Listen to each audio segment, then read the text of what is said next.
No fluff, no filters, just Phillies versus A's, raw and uncut. Today on Locked On Crossover.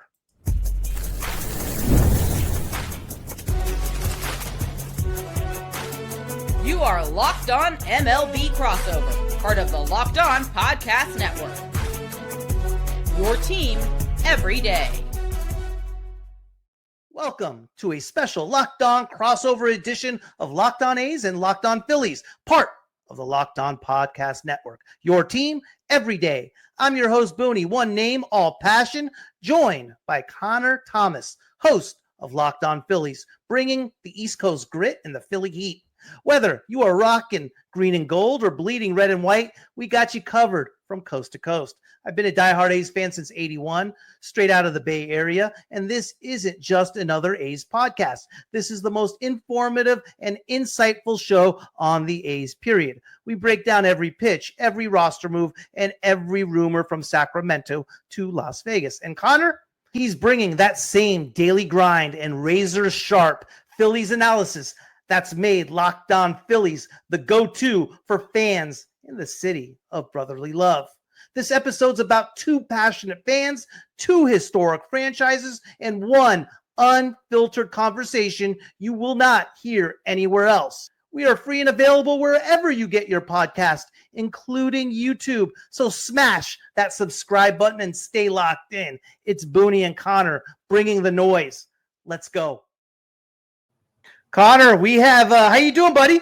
I'm doing great, man. How about yourself, Booney? Good, man. Well, we have two teams going in opposite directions. I just concluded the A's losing their 9th game in a row, giving up another lead. They let 8 unanswered score in the 7th inning. And we're in a 9-game skid. And the Phillies just got their 7th win in a row. They've been playing some great baseball, haven't they? Yeah, they really have been, but they haven't been playing great competition. So the 7-game win streak comes entirely against the Pittsburgh Pirates and the Colorado Rockies. So not exactly playing the cream of the crop there, but the Phillies have started to hit their stride. Top record in the National League. Absolutely. You feel like you're starting to see what the ceiling of this team could be. Tell me about the 2025 Phillies, the expectations. People have talked about them being a possible World Series contender. Do you feel they're on pace or off pace? And before we get to that, FanDuel, this episode is brought to you by FanDuel. Right now, new customers can get $200 in bonus bets when your first $5 bet wins. Are they a World Series team, Hunter? Yeah, they absolutely are. They're on pace for 102 wins right now if they continue at this clip. Now, they're not going to, because you're not going to play bottom of the barrel competition every single time out. But their pitching staff will go toe-to-toe with anybody in baseball. Sure. And that's been the key for the Phillies. The starting rotation is unbelievable. And when you have Kyle Schwarber swinging it the way they do right now, Bryce Harper, I mean, they got all the pieces, and they've been in that level of competition for 4 years now. Sure. But they just haven't broken through, and that's going to be the key for this Phillies team is consistency and not letting a great start to the year or a great middle of May wane off as we get deeper into the summer. Now the A's aren't going to see him this weekend, but you got a kid that just made his debut last week. What's his name and what's his story? Yeah. So it's Mick Abel. Now, Mick Abel, he's back down in the minors, actually. And that was the plan, was he came up to kind of reset the rotation with Aaron Nola going to the injured list. Nola down on the injured list with He's been a disappointment a little bit. He's been terrible this year, if I'm being honest. And Aaron Nola is a guy who has his ups and downs throughout his career, but he's been basically all down. So it's good actually to hear. You want him to be okay, obviously, but it's good to hear he has something ailing him so he can kind of reset. Mick Abel made a great start, but he will not be up for this series against the A's. You guys are still going to see some great. Oh yeah. We got Zach Wheeler. We got who do we got on? It's going to be Wheeler. You're going to be seeing Christopher Sanchez, and then Jesus Luzardo are the 3 projected starters for the Phils, who have been the Phils' top 3 arms this year. So no breaks for the A's in your rough skid right now. And speaking of Wheeler, he is one of those guys that reminds you not to just trade away prospects. As the crosstown Bay Area San Francisco Giants, how you fleeced them for Zach Wheeler by giving up, was that Carlos Beltran? So that was the Mets that did that. And then the Mets decided not to sign him in free agency. So we actually got him in free agency. It's on both the Giants and the Mets for letting him go. He's been amazing. He's arguably, he's arguably the best pitcher in baseball. Top 3, top 5 for sure. Absolutely. Yeah. No question about it. No doubt. Now, what's been up with the A's? Because the record looks pretty solid. I know you guys are in a tough stretch right now, but you guys had a solid start to the year, all things considered, with the tumultuous feeling of playing in a minor league park and the move that's ongoing. Like, how have you guys gotten to the record that you have? Man, jeez. Where do I start? And again, a little flabbergasted. Like I said, we just lost the 9th in a row. Coming into the year, during the off season, I thought the A's were going to be very, very good. I still believe they're going to be very, very good. I picked them to win 85 games and to win the AL West, and I based that on how we did in July and August last year. And during that stretch, we actually took 2 of 3 in Philly. We're a good team. Pitching's been an issue with us. Bullpen is surprisingly very, very bad. It's one thing or another with this team.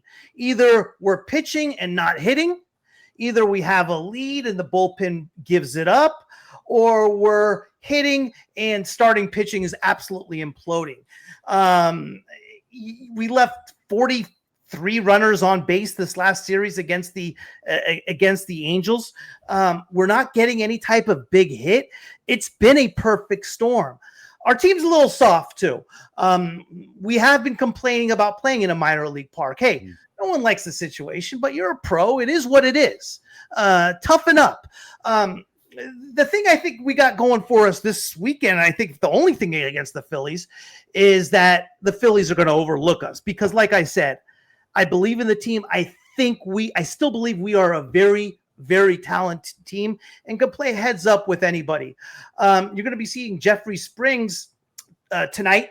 And he is a trade we made with Tampa Bay, and he's starting to pitch a little bit. He is ERA in his last 4 outings, but just under 1.5.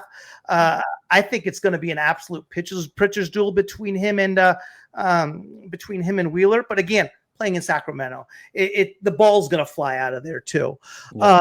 And a big reason for that, a lot of people, why is it going to fly? There's no upper deck, right? It gets windy at Sutter Health Park.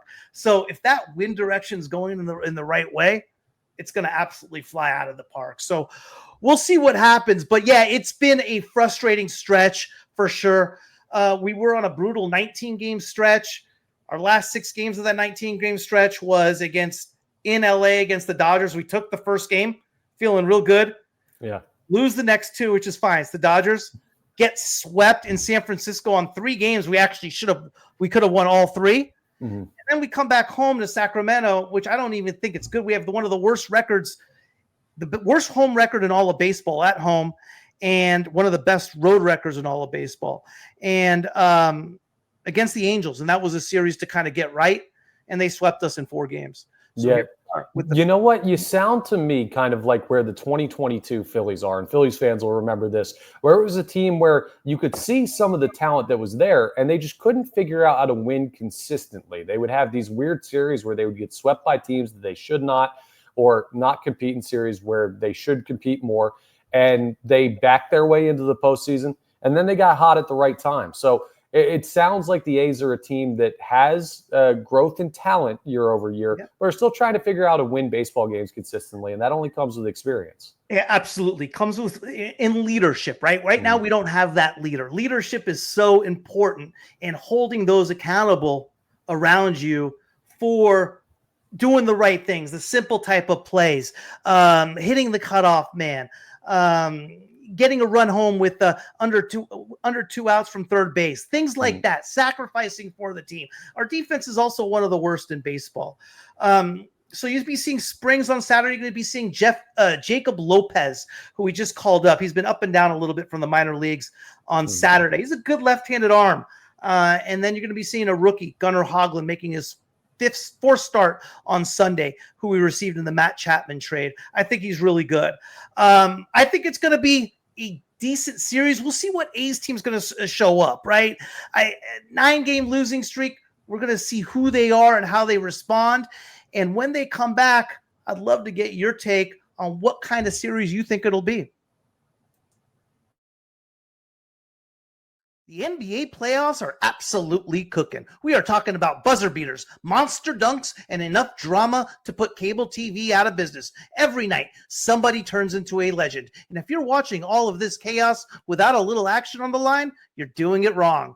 FanDuel makes jumping into the game easier than a wide-open layup. Whether you are picking player props, cooking up a spicy same-game parlay, or riding a performance trend, FanDuel's got you covered before the game and as it's happening. But let's talk baseball for a second. The Phillies are in Sacramento tonight. Yes, you heard that right. And they are running headfirst into a buzzsaw named Jeffrey Springs. The A's lefty has been slicing through lineups, and he's especially brutal on left-handed bats. Sorry, Bryce Harper, Brandon Marsh, and Kyle Schwarber. Tonight might not be your night. On the other side, Phillies ace Zach Wheeler, who's more locked in than your grandma's Tupperware.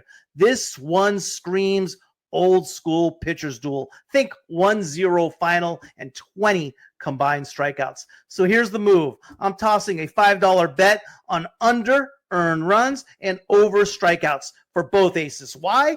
Because it's fun. And because if it hits, FanDuel is handing me $200 in bonus bets. New to FanDuel? This is your moment. Go to FanDuel.com, drop your first $5 bet, and if it wins, boom, $200 in bonus bets. No brainer. Make every bucket, strikeout, and buzzer beater count. FanDuel, official sports betting partner of the NBA. Well, Connor, first game I think is going to be low scoring, man. How do you think this series is going to go? How the Phillies been swinging it, and are they still leading off Schwarber every game? So they've actually moved Bryson Stott, lefty, into the leadoff spot when they're facing righties. So you'll probably actually see Trey Turner up there for the first game, facing a lefty later on tonight. They've been variable with the lineup, but in this 4-game series against the Rockies, they had 50 hits in that series. Jesus. So they've been swinging it a little bit. Now the Rockies are the Rockies, and they have 8 wins so far in the year for a reason, but Bryce Harper's been heating up. Alec Boehm's been heating up. Kyle Schwarber's been hot all year. This team is starting to really feel it at the plate, so it is not a great time for a pitching staff to face them. The weird thing about how this series is going to go, though, with Jose Alvarado, who is the Phillies' biggest high-leverage arm, getting popped for PEDs. He's on an 80-game suspension. He's ineligible for the postseason. And the mid-level relievers that the Phillies have not really been looking all that great, even against Colorado. You won all the games, but they were consistently giving up runs in the late innings, even though it didn't really matter at those points. So I think you're going to see a game or a series where starting pitching looks awesome. And then when you hit the 6th or 7th inning, all bets are off on who's going to find wins in these ones. I agree with you 100%. Jacob Lopez, the guy on Saturday, was like, hey, who's this guy? Who's starting? He has great stuff. He was great in he's been great in AAA. When he had his one start, he actually looked good. He walked a ton of batters. If his command's bad, obviously, just like any other pitcher, he's going to have his problems. But Hoagland's been great. He gave up one mistake on his last outing against the Angels, a 3-run bomb that tied the game up at 5. He got charged with 5 runs over 4 innings, but he looked incredible before that one mistake. I like where you're at with regard to, I think it's going to be a pitcher's duel. I'm worried about the A's bullpen, man. I am just so concerned about it. I think it's going to be competitive getting into the 6th, 7th inning. And then after that, I think it's just going to come down to what team has better at bats against relievers. And the A's haven't gotten that done. So we'll see what happens. Is Bryce Harper still that guy? Yeah, he's still that guy. He's always been that guy. He forever will be that guy. Will, huh? Now, he had a cold start to the year. It's funny. I was talking about this yesterday on our last episode. So he shaved his head at like the start of the month. And since he's been hitting like 350, 438 has been like his slash line. He just hit his first home run in a while in Colorado against the Rockies couple nights ago, but the power stroke is not as important for him with Schwarber hitting the ball out of the yard the way he is. He's just, his plate coverage is back to what it should be. Yeah. His vision is back to what it should be. He had an RBI double in the 2-0 win over the Rockies in the series ender. I mean, he's just been vintage Bryce Harper as of late. And if he's rolling, like, the top part of this lineup becomes impossible to deal with. I want to talk about a little bit about a guy that was an all-star last year who may have just Alec Bohm. I think you know what I'm talking about. I know exactly where you were going. 2 questions. Where's he at right now? And what do Phillies fans feel about him? Yeah, so he's all right now. He started to swing it a little bit better. And part of the reason is he was their cleanup guy for points in the 2024 season and back in 2023. And now he's been batting 7th or 8th or even 9th sometimes. And when he gets down near the bottom of the order, it takes the pressure off him. He's such like a mental guy where if he has failures, it gets to him. But when he has success, he can build that confidence. And he started to hit much better. Since being in the 8 hole, he's batting around 300 from down there. And now the question with him is like, well, do you move him up if he's doing so well down there and make him uncomfortable? He's been doing well, though, and he's a nice piece to balance out the bottom of the lineup, and you can get away with that because the top has been so good. Now, how Phillies fans feel about him, that's a whole nother story because the fan base and the organization kind of felt like they gave up on him this offseason. There were trade rumors. Sure. They wanted to move him. The fan base got this inkling of, oh, he's this head case that gets really upset when he has failures at the plate. And we saw that last year. And he sat in the postseason series against the Mets, which was crazy considering he was an all-star starter. And then you don't play him in game 2 of your series with the New York Mets. So it's like, what in the world is going on there? So the fan base is still kind of, they don't know how to feel about Alec Bohm. He's an ancillary piece to this puzzle for the Phillies right now, and that's a good thing for him. But you're not really looking at him as an all-star player. You're looking at him as a guy with an all-star ceiling that is not quite still reaching it. But again, you don't want to put pressure on him. You don't want to move him up. Let him do his thing at the bottom part of the lineup, and that seems to work really well. He just had, actually, his best series of the year in Colorado. A go-ahead home run in the 8th inning of game 1 out there in Denver. He had some great defensive plays, which has been a rough spot at points in his career for him. Yeah. He seems very, very comfortable. The fan base isn't quite back to being comfortable with him yet, though. I got you. Speaking of fan bases, the A's don't have much of one right now. Mm-hmm. Chances are there's going to be more Phillies fans in Sutter Health Park than there will be A's fans. And a lot of the reason is just because when the A's decided to leave Oakland, the Oakland, obviously, fan base said, to the hell with you. We're not following you. We hate you, etc. So that fan base is obviously gone.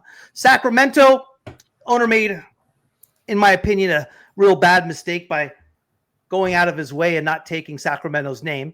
And on top of that, we're only in Sacramento for 3 years. And beyond that, Vegas is still 3 years away, so that fan base can't really get involved either.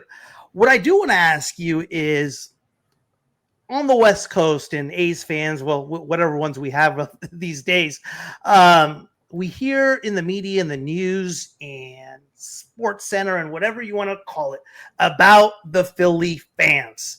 And there is obviously a stereotype on them. I've never been to a ball game in Philly. Is it as bad or as passionate or as all of the above as we hear with regard to how the media reports it? It's not as bad. It is as passionate. So okay. We're not dangerous, I would say, Philadelphia fans. Back in the day, when Veterans Stadium was still standing, sure, all bets are off. But we know that the 80s, 90s, early 2000s, different than where we're at right now in 2025. So the fan base is passionate, though. And listen, I talk to them every day doing Sports Talk Radio, Sports Talk TV here in Philadelphia. So I get a chance to interact with Philadelphia fans. I am a Philadelphia fan. So we're loud and we're definitely passionate about the team. But if you're not a rival team, and if it's a sport that's not football, you're normally going to be just fine. Like, we don't have any beef with the Oakland Athletics, or, well, now the Athletics no longer. Sorry to use the previous name there, but we don't have any beef with the A's. And we've seen a lot of Phillies fans in the series in Denver. we took over, speaking of minor league stadiums, there were mostly Phillies fans down at Steinbrenner Field in Tampa when we played the Rays earlier this month.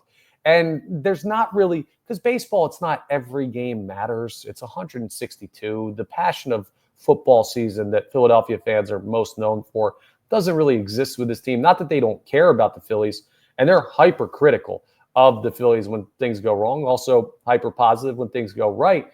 But there's no worry about, I'd imagine there'll be a good amount of Phillies fans that make the trip from Denver to Sacramento or are already out there and just made like a West Coast swing of it. I've done trips like that before. So you'll see a bunch of red, but there shouldn't be any concern about how they're going to treat you. Philadelphia fans get a bad rap for being tough. They're tougher on their own team than they are on opposing fans, unless you're a Braves or Mets fan, unless you're a Cowboys fan, Celtics, Penguins. Those rivals is where it gets really rough. But A's fans will be just fine. And also, I don't think we have many of them, but yeah, I get it. And also when the team's playing well, we're even nicer. So the fact that the Phils are on a 7-game win streak, they'll be totally fine out there. Any Phillies fans that do make the trip. Is it World Series or bust this year for the Phillies? Always has been, always will be. Always has been, yeah. Was there a bad taste in everyone's mouth in that Mets series last year? So I'll tell you this right now. There's a portion of this fan base that hates this baseball team. Hates it. And it just absolutely does. And part of me is like, what is wrong with you guys? It's a quality team. They're going to compete again. They're really, really talented. And the other part of me is, I get it. You've run back the same core for the past 3 years, and you've taken backslides in the postseason, and it's more of the same. And the feeling is, well, the organization's kind of okay with where we're at and just hoping for something different with the same formula. Now, in baseball, sometimes that works. You saw with the Dodgers out on the West Coast, they didn't really change. Well, Ohtani's a big change, but the spending was the same. The principle was the same. They finally broke through this past year with a superpowered team, but they had disappointments themselves. So things can be different, but it's World Series or bust, especially because Kyle Schwarber's on the final year of his deal. JT Realmuto's on the final year of his deal. Ranger Suarez is on the final year of his deal. So they're going to have to cash in on this era of Phillies baseball, or it will end without a World Series, and we will not be happy about that. Connor, if it's okay with you, when we come back, I want to get some predictions. Sounds great.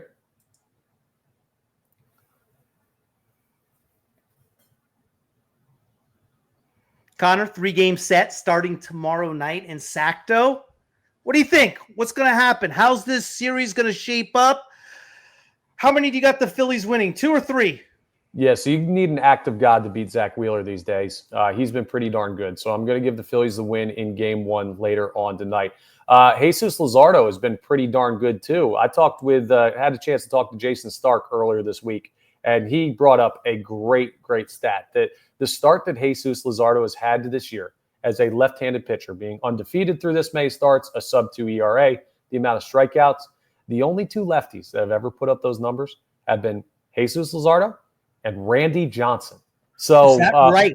Pretty darn good start to the year for the Phillies acquisition from the Marlins. Wow. That's why I have the Phillies taking 2 of 3. I don't think they're going to end up making it 10 straight victories and sweeping out the A's. But I do think they take the first game of the series, the third game of the series. If there's somewhere you're going to get the Phillies, it's with Christopher Sanchez, who has had shaky starts compared to where his ceiling could be. He's going to throw Game 2. So that's who I'd keep an eye on as far as a guy that's beatable in this Phillies rotation. 2 out of 3 would be just fine. And you'd end up, if you're the Phillies, short 2-series road trip. That would be 6-1 on a West Coast swing they normally have some trouble. We'd take it. But do you think the A's have a chance to win this series? I tell you what I think is going to happen. And like I said, I believe in this team.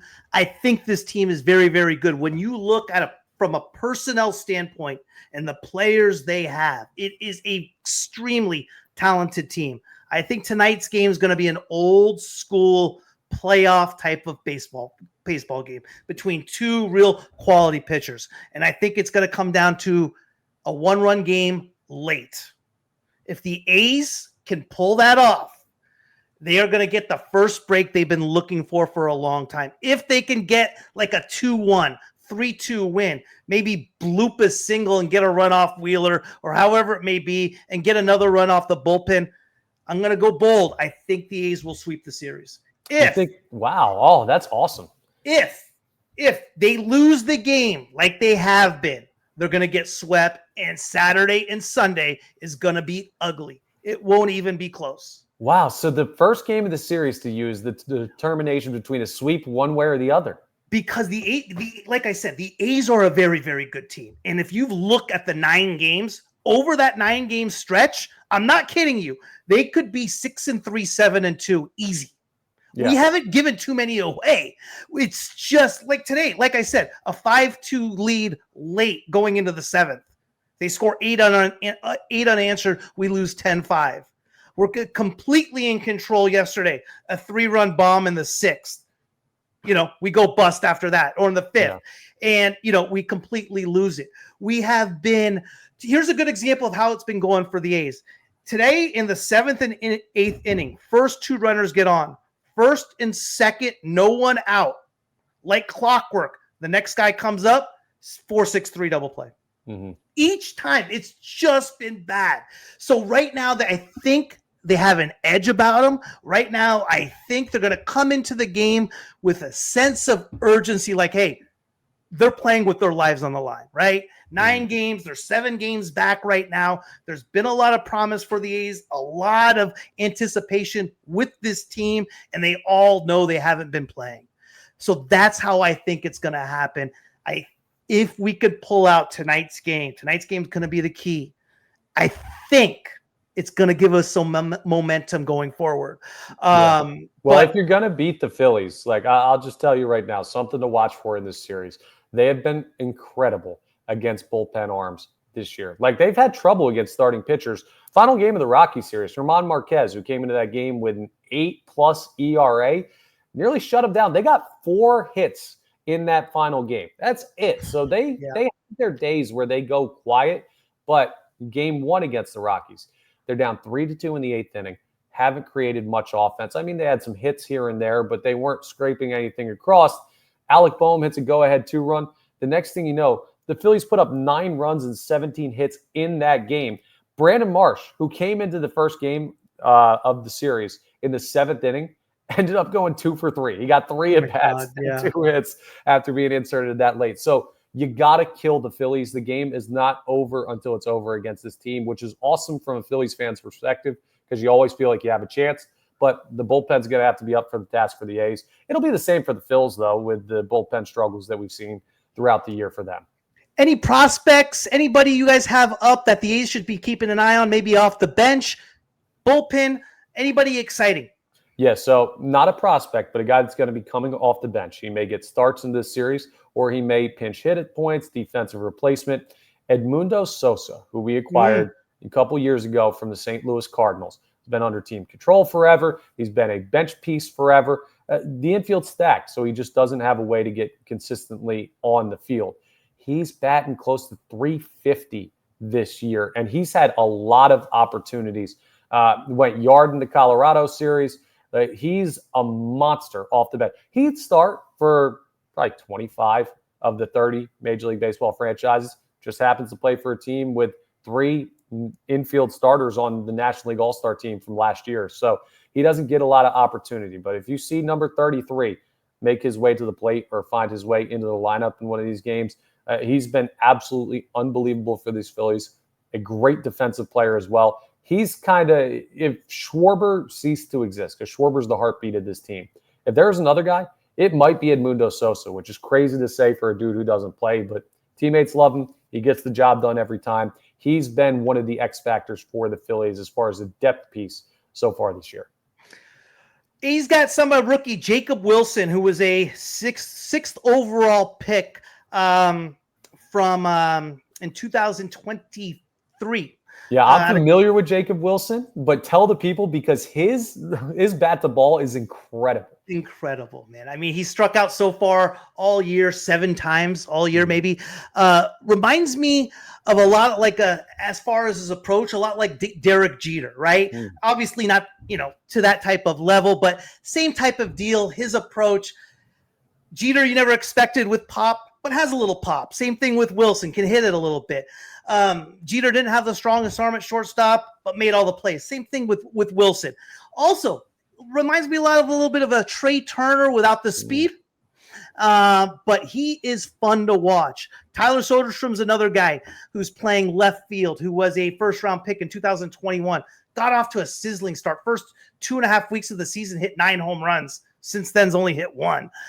So we have a lot of guys, young guys, that should be fun. I mean, our 6 guys in the starting lineup are first-round picks. So it's a lot of fun as far as what you're going to see. But again, we're missing that leadership. If we show some grit, if we show some toughness, I think it's going to be a fun, exciting series. I think it comes down to tonight's game. And if we don't, the Phillies leadership, their experience, they're going to expose us. Well, we'll see what happens. But either way, we don't get to see these teams match up very often, really once a year. So it's going to be a cool series. It's going to be an interesting setting with the ballpark. The Phillies are red hot. The A's are ice cold. Something will change in this series from that perspective. Or stay the same, right? Yeah. Well, hey, we wouldn't hate that in Philly, but it's going to be an entertaining one either way. And this is not the same old A's of like, oh, well, the pushover teams in the final couple of years in Oakland. They got fight in them. So it'll be a better series than what Phillies fans have seen against the Rockies and Pirates. I'm excited, man. Hey, it's going to be fun. Connor, thank you, pal. Thank you, Booney. You made the right call by making Locked On A's your first listen of the day. Championship mindset, elite taste. Now, for your second listen, it's time to hit the big stage with Locked On MLB Game Night. Every game, every night, all season long. It's like the MLB version of Red Zone, except instead of touchdowns, you're getting bombs, bat flips, and bullpen meltdowns from across the league.